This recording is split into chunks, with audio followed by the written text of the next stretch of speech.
You are listening to the Fly the W670 podcast. It's season 2. It's episode 59. Cubs beat the big bad Braves. Don't forget you can download, review, and most importantly, subscribe to the podcast. Follow us on the socials, Fly the W670 on Twitter, Instagram, and of course on Facebook. You can also email us at flythew670 gmail.com. Crawly, happy Sunday.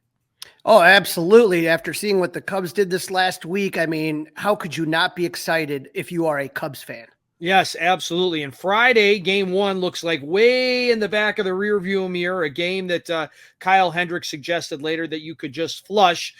Cubs end up taking 2 of 3 in this series, and they lose game 1. That was the Kyle Hendricks Max Fried game Friday afternoon over at Wrigley Field. Yeah, Kyle came out looking good. I was happy. He had Miguel Amaya back there catching. He pitches 3 perfect innings, and I'm thinking, all right, this is what I wanted to see. But then the Braves offense exploded for 7 runs on 11 hits, back-to-back homers by Matt Olson and Marcell Ozuna. The Braves, Dustin, hit for the cycle in that inning. It was a dead single, double, right, triple home. It was just awful. I mean, and after that, Kyle Hendricks was done. He did not come back out in the 5th. So, here's the thing. There are certain teams that just – and certain players that do good against certain teams and do bad against certain teams. We talk about like Ian Happ and the way that he dominates Adam Wainwright, just crushes him, or the way that Ian Happ does really good against Cincinnati. Why is that? Why, what's so special about Cincinnati or Adam Wainwright? Don't know. It just is. And for whatever reason, Kyle Hendricks' record against the Braves is awful. And if the Cubs could try to avoid ever having him face them ever again, that would be great. But Dustin, I was surprised because we talked about the TBD game, which was the following game, game 2. And all of a sudden, the game is out of hand. They call out Hayden Wesneski. Were you surprised by that? I was shocked by that because I thought it would be either Hayden Wesneski or Javier Assad. That's what we had said. We ended up being half right, 50-50. But I was surprised that Hayden was the guy. But I think in hindsight, Hayden had a pretty decent outing when he did come in, and he got to face a really good lineup. So I think that's good experience for the young guy. Right. I thought either way, I thought it was going to be a piggyback situation. I thought the second game was going to have Wesneski and then Assad, but because of the outing he had, it just didn't happen. He did, he went 3 innings. He gave up 1 run, which was pretty darn good, I think. But, it was a move that it ended up working out, right? Yep, it ended up working out in the long run. Max Fried looked okay, right? I mean, when you looked at Max Fried, we had no clue what to expect, right? He hadn't pitched in 3 months. He came out and dominated the Cubs. He was that ace, like he never missed a beat. He goes 6 innings. He gives up 3 hits, no runs. He struck out 8 Cubs batters. The Cubs only had 4 hits, Dustin. Cody Bellinger had 2 of them. They didn't have an extra base hit, and they were 0 for 1 with runners in scoring position. Only 1 guy made it past first base. Yeah, that was a really, really frustrating game. I'm glad I hadn't been at that game. That would have really been a bummer to be at that one.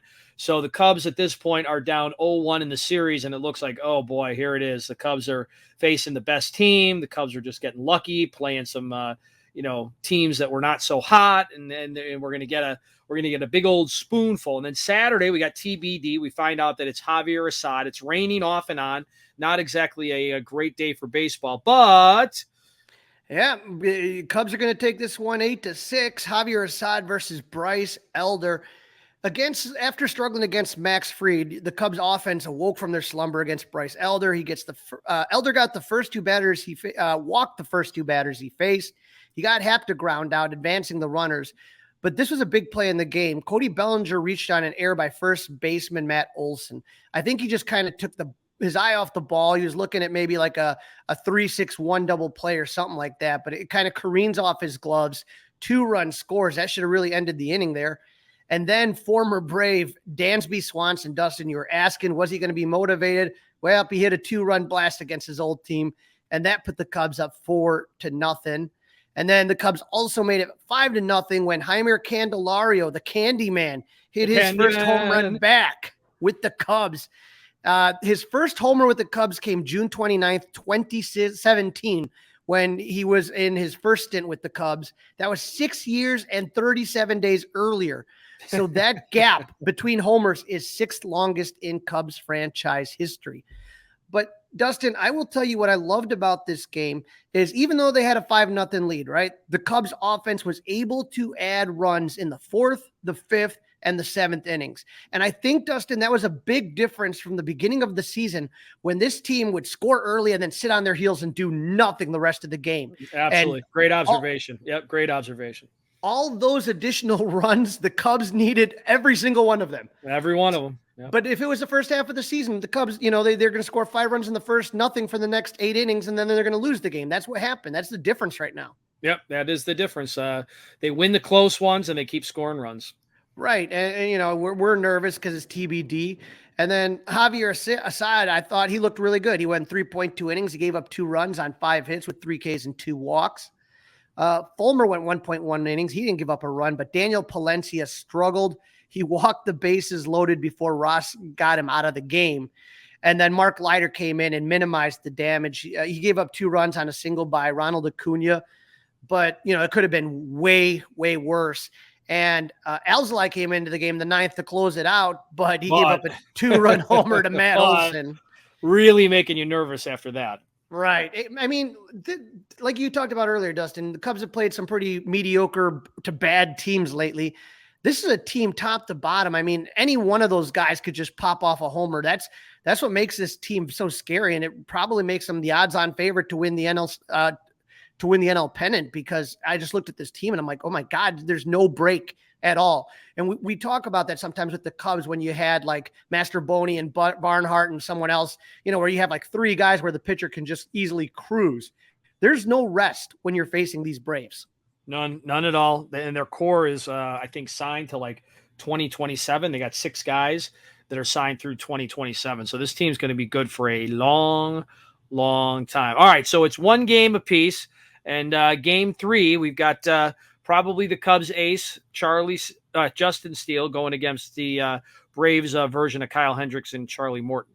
Yeah, the Cubs are going to win this one 6-4. You got the rubber match, and Justin Steele, like you said, on the mound, but the Braves struck first, scoring 2 in the 3rd when Matt Olson hit a 2-run bomb. But the Cubs offense struck back with 2 of their own in the 3rd. Cubs loaded the bases. Ian Happ grounds into a force out. Amaya scores. Cubs were down 2-1, and then Cody Bellinger and Dansby Swanson both draw walks to tie up the game. The Braves scored another run in the 5th on a Matt Olson single, but it could have been worse. Mike Tauchman threw out Ronald Acuna at the plate. That was critical because that inning could have gotten away from them. You know what I'm saying? Oh, yes. Yes, I know what you're saying. I mean, just Tauchman just really kind of, even if he doesn't get a hit, he's always doing something. Whether it's that defensive play or whether, sometimes even when he gets an out, it's a productive out. He may see 8 or 9 pitches. He's really kind of been a catalyst for this team. He really has, Crawly. He really, really has. You cannot give him enough kudos so far this season. Right. The offense are going to fight right back in the 5th with scoring 3 times in the bottom of the 5th. Ian Happ, Cody Bellinger, and Heimer Candelario all drove in runs. That Candyman deal is looking really good right now. But, Dustin, one of the biggest moments of the game came in the 6th inning. The Braves loaded the bases with only 1 out against Steele. Steele's pulled for Michael Fulmer, and he had to face the best Braves hitters, in my opinion, right? So, first off, he has to face Ronald Acuna. He hits him to make it 5-4. Hits him with the bases loaded, and I'm going, oh, God, here we go. But he strikes out Ozzie Albies and Austin Riley to get out of the jam with the lead preserved. And I think that really was a huge, like Pat Hughes likes to say, a turning point moment. And it was just so awesome to see Fulmer do that for the Cubs. And that's 2 days in a row, right? Yeah. With this, Steele gets his 13th win. Adbert Alzolay picks up the save. But Dustin, looking at these 3 games, the Cubs now for the week, they had a homestand. They went 5-2. The first team they played was the Cincinnati Reds, who were in first place when the Cubs started playing them, right? Then they play the best team in all of baseball record-wise in the Braves. So that was a tough week. That was a week I had my calendar circled, and I'm saying, oh, God, just kind of try to, if you can go 3-4, I would have been happy.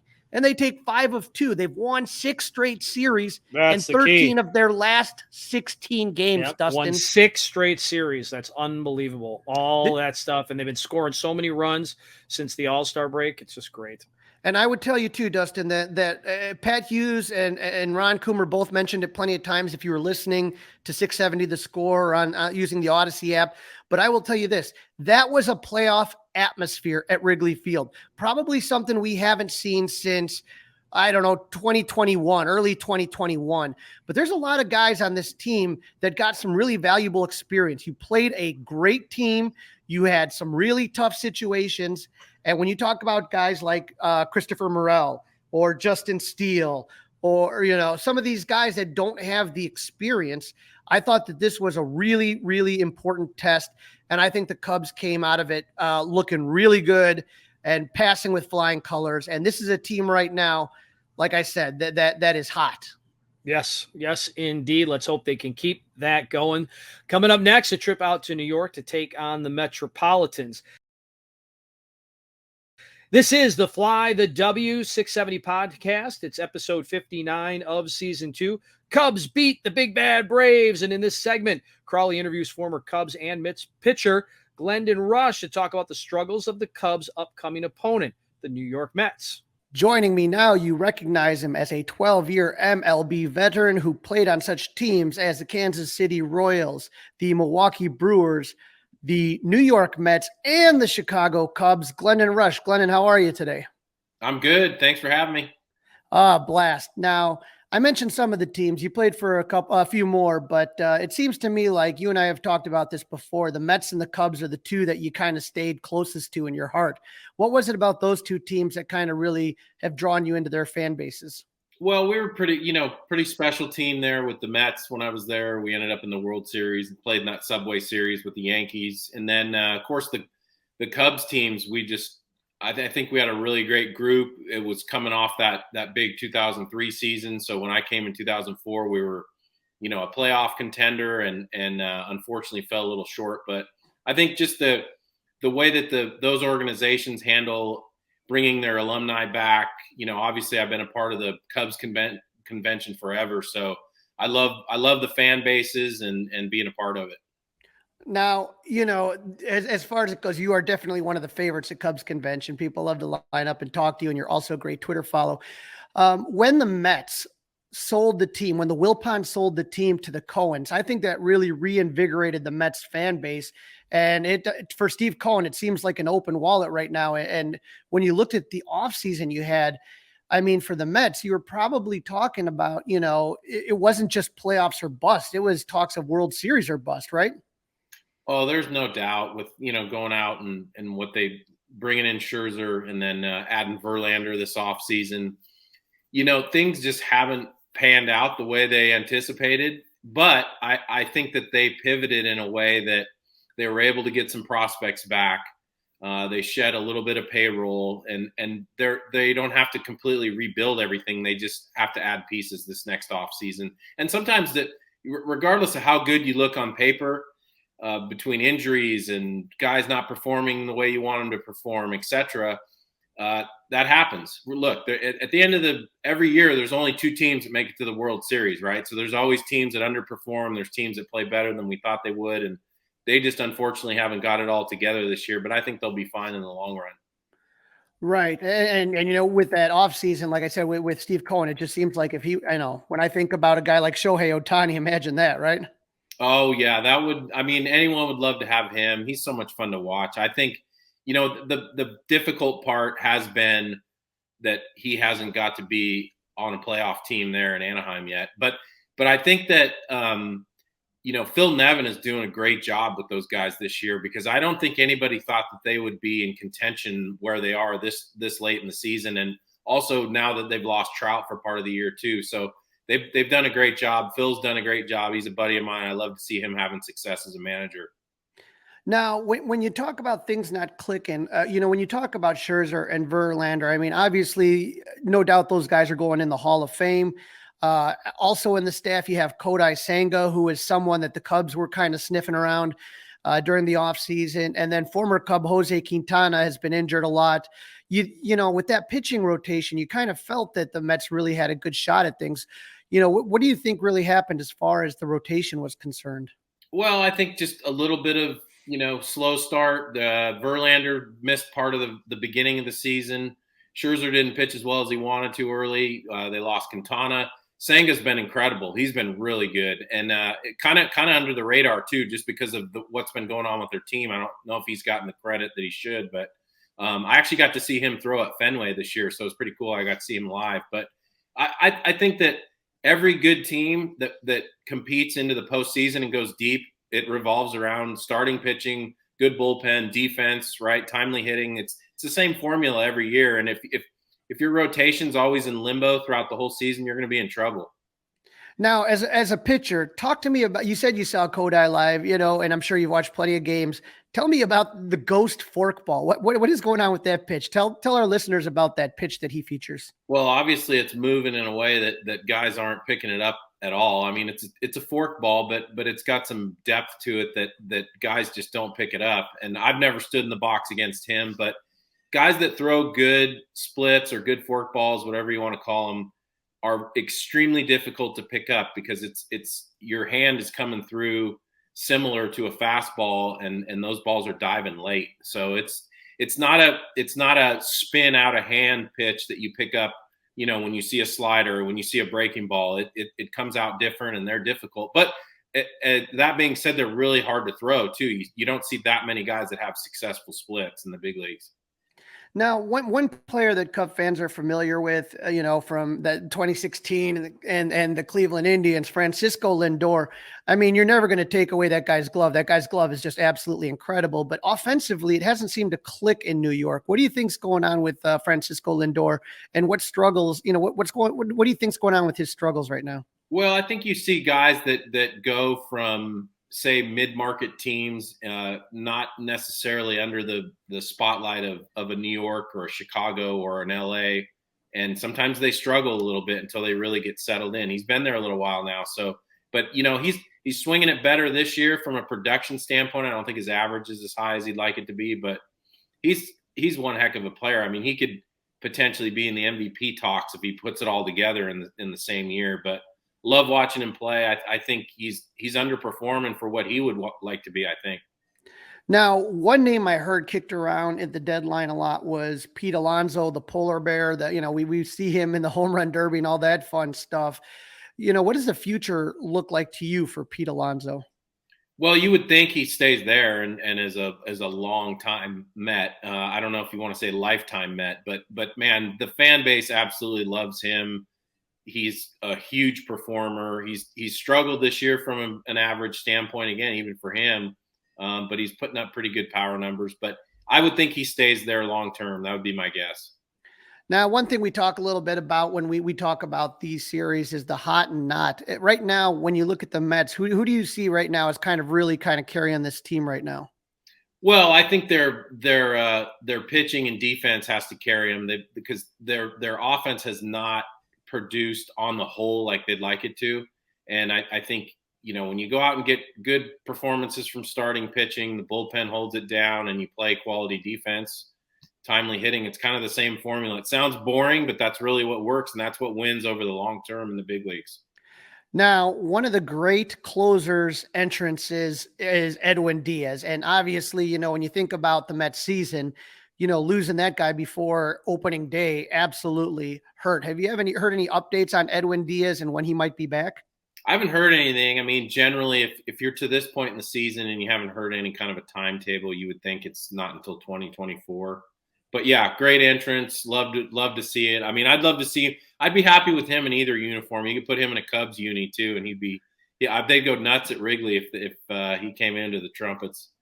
Oh, absolutely. And when you talk about the Cubs, from your standpoint, and you watch this team, it's kind of been interesting. It's been kind of an up and down year, but recently they've really kind of turned it on. And I, sometimes I tell people, this reminds me a lot of the 2007 Cubs, where they got a whole bunch of new players and stuff like that. And it took a little time to gel before they started to really produce. Do you kind of see that happening with this team as well?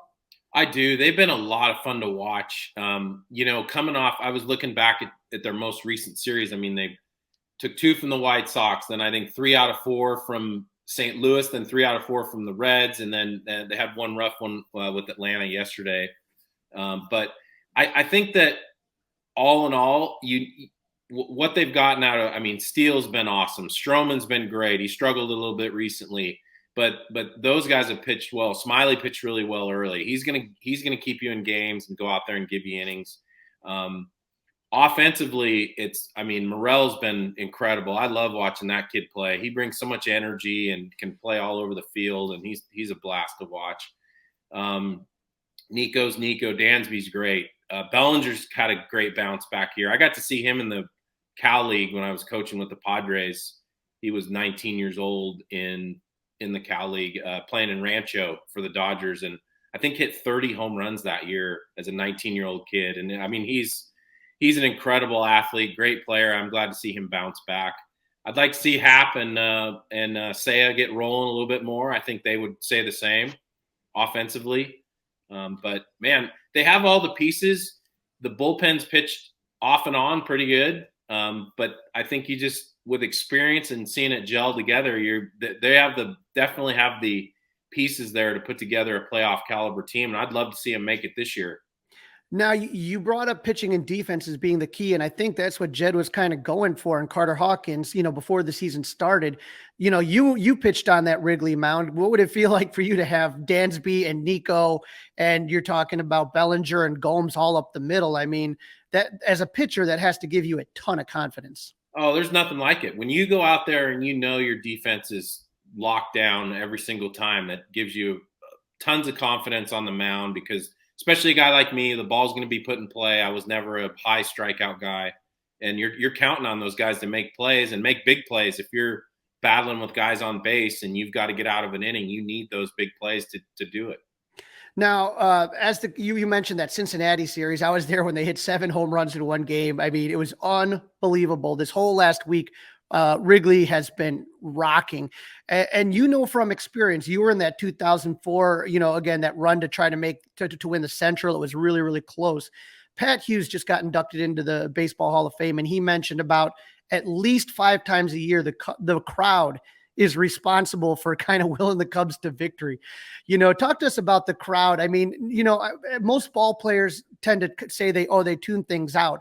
But when you get that electric vibe, that atmosphere at Wrigley Field where 40,000 are cheering, you were at both sides of it, again, facing the Cubs and with the Cubs. What is that like as a pitcher for the Cubs when that crowd is cheering?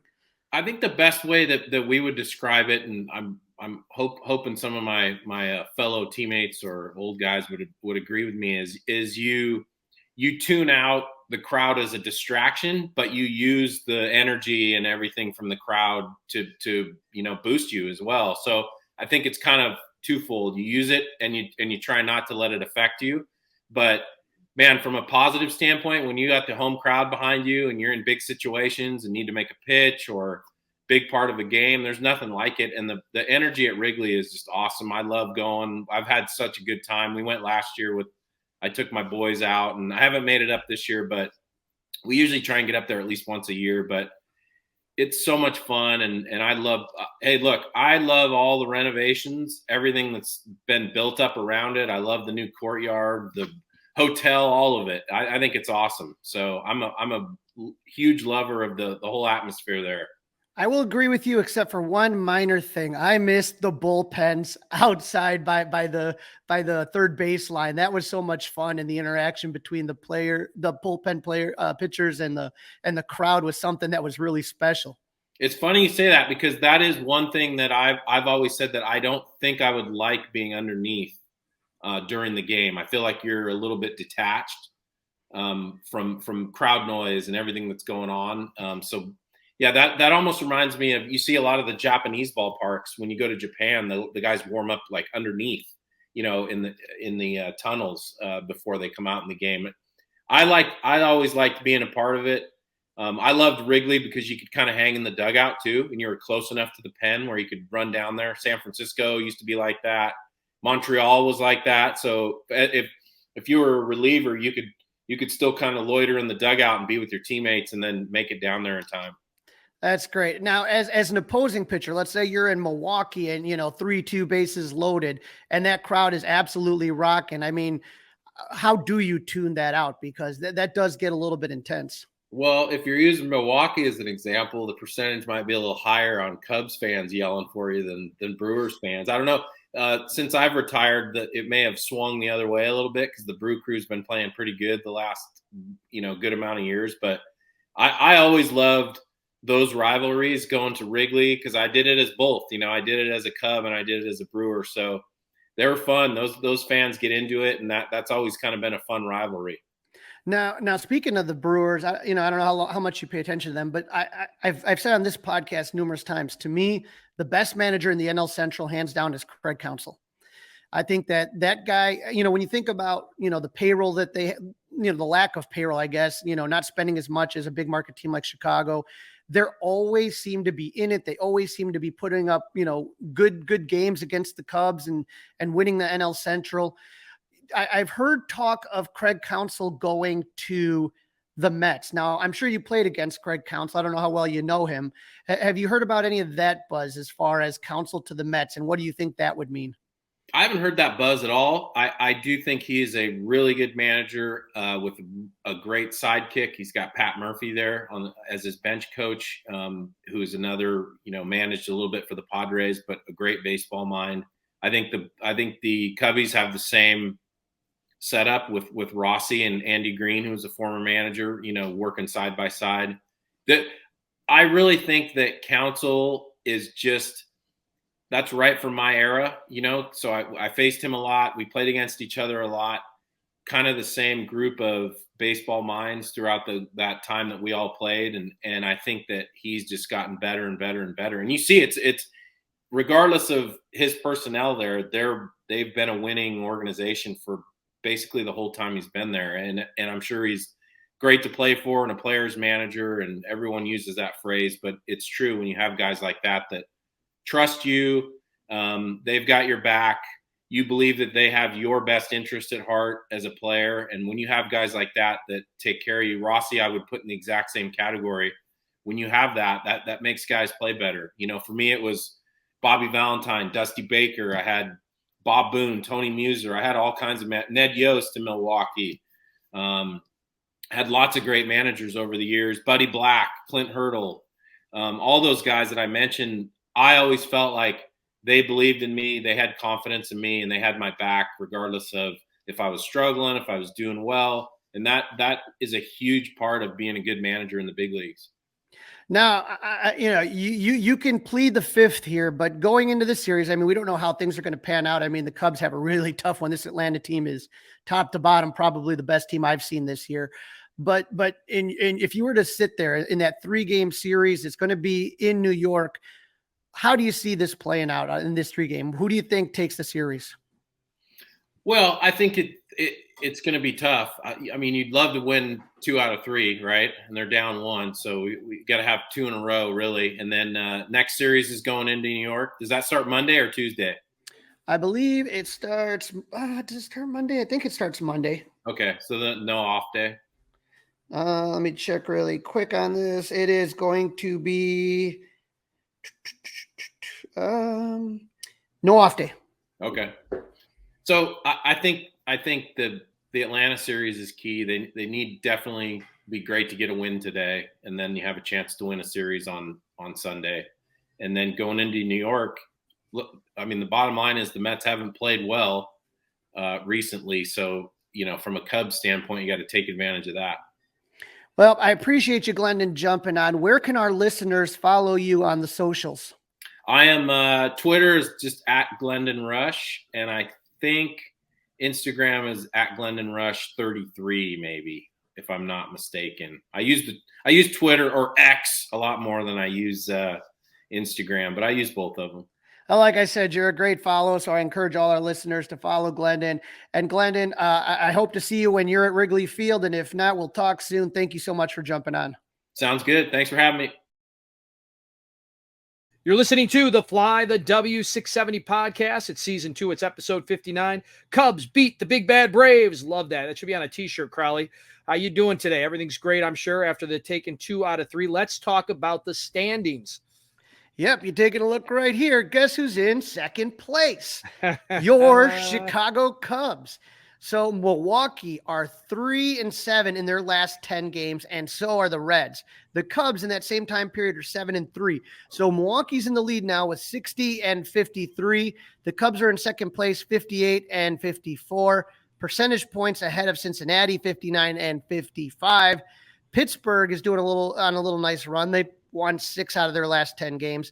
They're at 50 and 61, 9 games back. And the Cardinals are 3 out of their last 10 wins. They have 3 wins in their last 10 games, and they're at 49 and 64.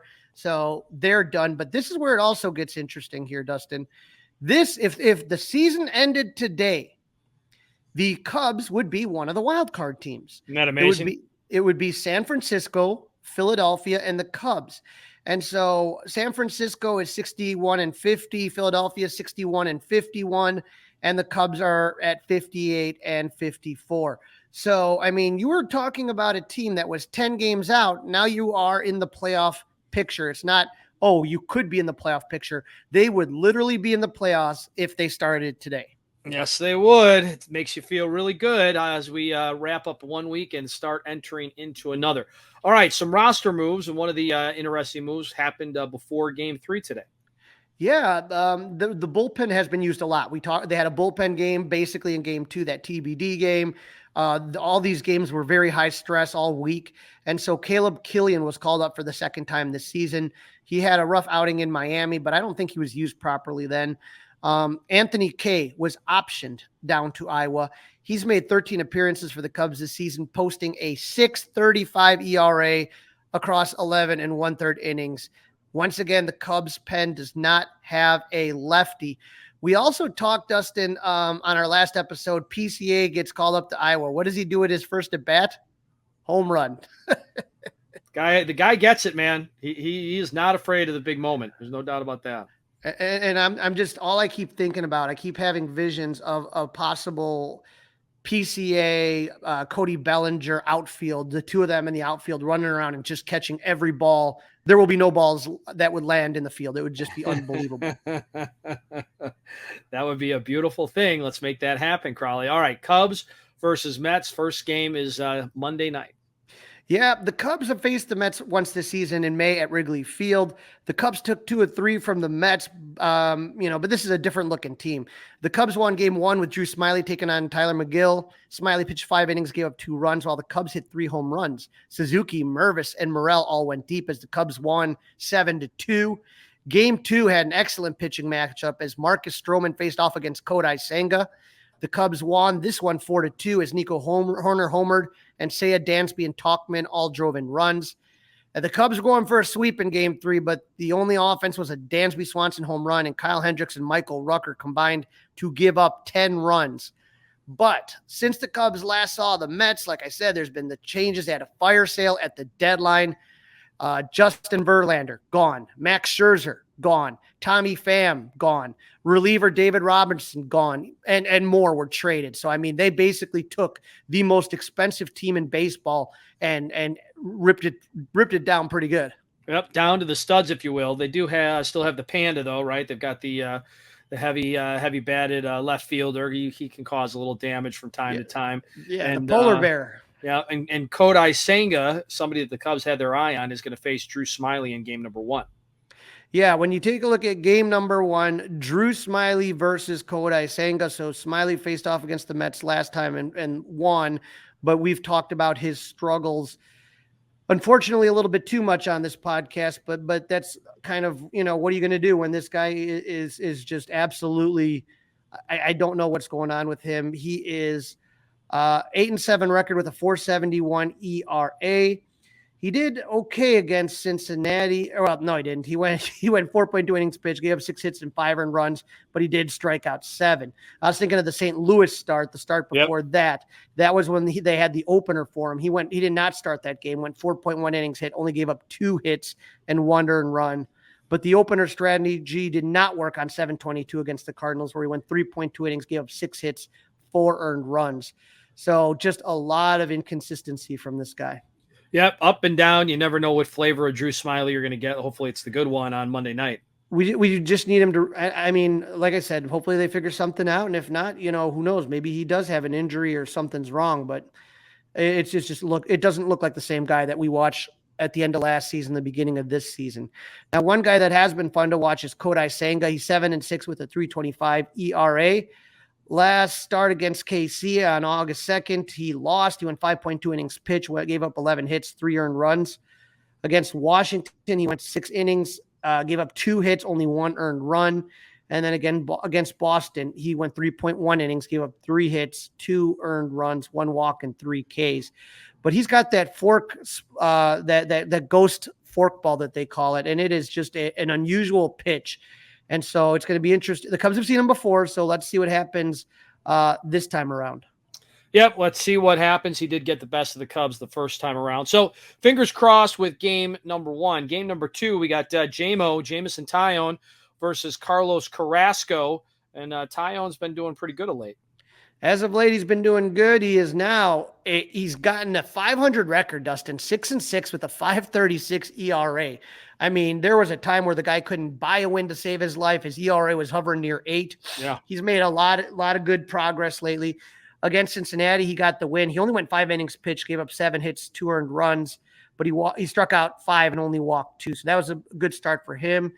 Against St. Louis on 7/29, he went 6 innings pitched, gave up only 2 hits and 1 earned run. He walked 4, but you remember 3 of them were like in 1 inning, and he managed to get out of that. So, and then he faced St. Louis the week before that. He went 5.2 innings and only gave up 1 earned run. So Jamison Tyone trending in the right direction. Drew Smiley, not so much. Yeah, we have the good JMO on Tuesday night. What can you tell us about Carlos Carrasco?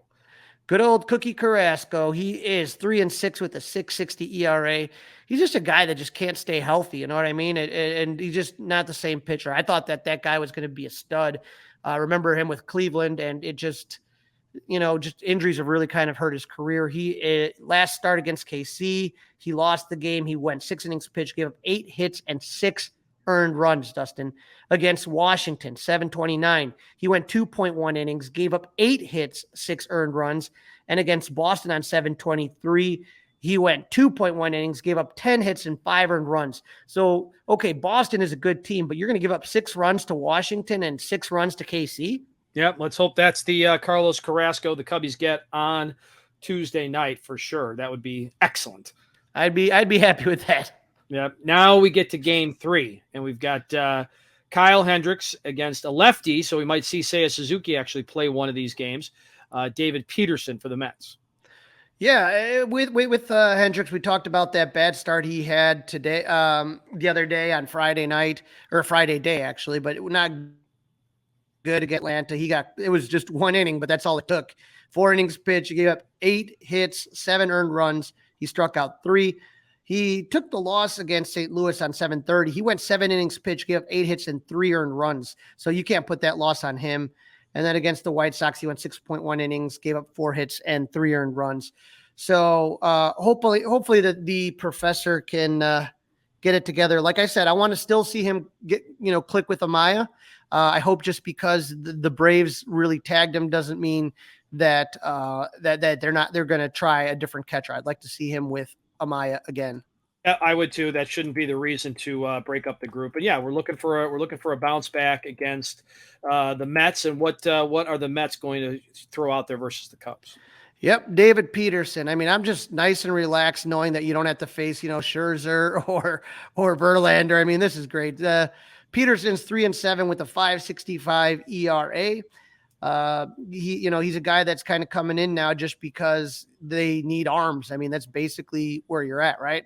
He's a guy that he's kind of been struggling pretty much for most of the season.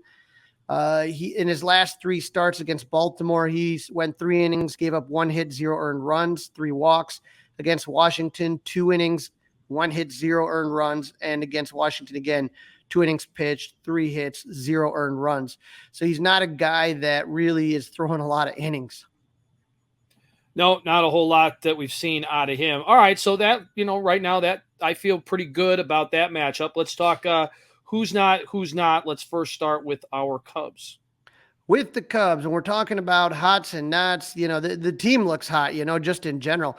But how about Jeimer Candelario? 12 for 21. He has a home run, 3 RBIs. He is slashing 571, 640, 905. Nice pickup, Jed Hoyer. You better believe it. He has so panned out so far. It's just been awesome. Absolutely. And your player of the month for July, Cody Bellinger, 12 for his last 27 with 1 home run, 7 RBIs, slashing 444, 500, 667.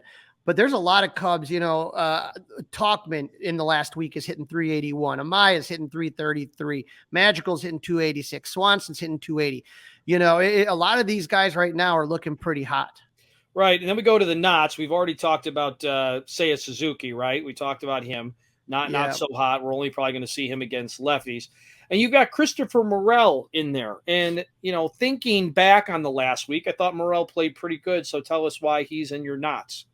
He's 5 for his last 25. The reason it looks good is he's had some clutch hits. He's had a home run and 6 RBIs.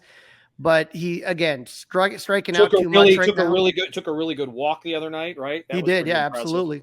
Mm-hmm. Yeah, he struck out 11 times this last week compared to 2 walks. So he's slashing 200, 259, 440. But again, everyone else on the list is doing really well that you wouldn't even put on the not list, Right. Okay, so there you go. And how about for the Mets, Crawly? Do we got to look out for anybody? Yep, Francisco Lindor is kind of coming on a little bit lately. 7 for his last 21, 1 home run, 4 RBIs. But again, big difference between the Cubs hots. He's slashing 333, 417, 571. If you put that on the Cubs, that kind of puts them in the middle of the hot not list. Brandon Nimmo, 333, 500, 500. He's got 2 hits in his last. He hasn't had a lot of at-bats. But you talked about the polar bear, Pete Alonso. Be careful, 6 hits in his last 24 at-bats, 1 home run, 2 RBIs. But the average will always be low with him, 250. OBP's low, 280, but the slug, 458. You just got to be careful. Yeah, and the Mets just got swept, right, in their last series? Yes, sir. Yes. And so when you take a look at the knots, I mean, I could just basically throw a dart at this lineup, and whoever I hit, it would pretty much be there. You remember former Cub Rafael Ortega. He is playing center field. He is 2 for his last 15, slashing 133, 235, 200 in the last week. Their third baseman, Brett Baty, he is 0 for his last 18, Dustin. It doesn't get much colder than that. So his batting average for the last week, 0. On base, 217. Slug, 0. And like I said, pretty much anybody not named Lindor or Nimmo is struggling. These averages, once you get past those 2 guys, they drop quickly into like the 214s, the 167s. They can't buy a hit right now. They are struggling as a team to score runs and to get hits. All right, Crawly, prediction time. Let's figure out what we think is going to happen in this one. I think both of us are a little apprehensive about the Monday night game, but after that, I think it looks pretty good. Yeah, I mean, and the other thing you talk about is you got to, it's great if you got Kodai Senga on the mound, but you have to be able to score runs, and the Mets can't do it. Right. The Cubs are hot right now. The only thing that scares me is that this kind of seems like one of those trap games. You know what I mean? You just played a good series against the Braves, and then if you kind of look at the next series after the Mets, it's against Toronto. Another really, really good team, playoff-bound team. And so the Mets, this one could be one of those things that's like a trap series. I still think the Cubs take 2 of 3, though. Yep, I'm with you. 2 out of 3. I got them winning Tuesday and Wednesday. Boy, Crawly, the Cubs could be the second wild card team by the time you and I talk again on Thursday afternoon. All right, that's a wrap. That's a wrap, Crawly. Don't forget to listen, download, review, and subscribe to the Fly the W podcast. Follow us on the socials. Fly the W also on Facebook, of course, and on Instagram. And you can email us, flythew670@gmail.com. You can also watch us YouTube TV by subscribing to the 670 The Score YouTube channel. Crawly, have a great start to the week. We'll pick it up in the middle of the week.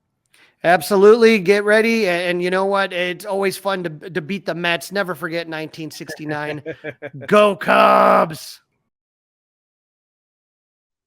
Hey guys, it's Crawly. Thanks for watching. If you enjoyed this video, please don't forget to give it a thumbs up and subscribe to our channel for more content like this. If you want to see more of our videos, be sure to check out our playlist and let us know what you think in the comments below. Also, don't forget to follow us on social media to stay up to date with our latest episodes. Links are in the description. Thanks again for watching, and we'll see you in the next video. Go Cubs!